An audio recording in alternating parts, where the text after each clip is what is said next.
can you submit an I-45 without jointly filed taxes transcript? Okay, so an I-45, you're going to need an affidavit of support. The affidavit of support is typically the petitioner who signs that, but you could use a co-sponsor, or you could also use assets to show that your petitioner qualifies financially.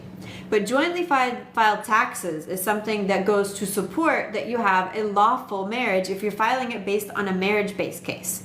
Okay, so now if you just got married this year in 2025 and the 2024 taxes would not need to be jointly filed because it's based on what status did you have, married or single, on the 31st of December of that year. Okay, so in your case, it depends on when you got married, if you were supposed to have been doing jointly filed taxes for 2024. Okay, but if you tell me that you guys got married in 22 and you've never done any jointly filed taxes, that's going to be a red flag to immigration.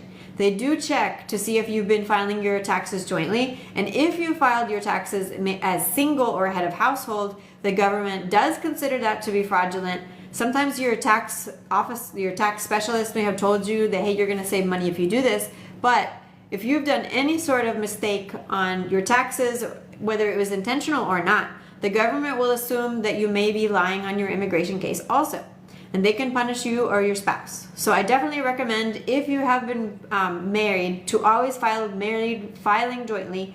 Okay, now if you guys were separated for a period of time at that time and you filed filing separately, that's also okay. Or if you had some reason that you couldn't file jointly, like maybe you're still waiting on your spouse's I-10 number to come in or their social security number, you could file it incorrectly at first, but always amend it before you get the interview.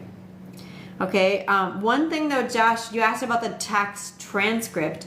I have had officers that recently have been asking for the tax transcript from the IRS and not just the 1040, and that's because they know exactly what was submitted to the government, not just a copy of what you say you submitted to the government. Whatever made it to your IRS account online is what you actually filed. So I've seen more than one officer say, hey, I need the tax transcript in order to know what did you actually file with your spouse. So I do recommend, and we've added it to our checklist, to get the tax transcript, not just the 1040.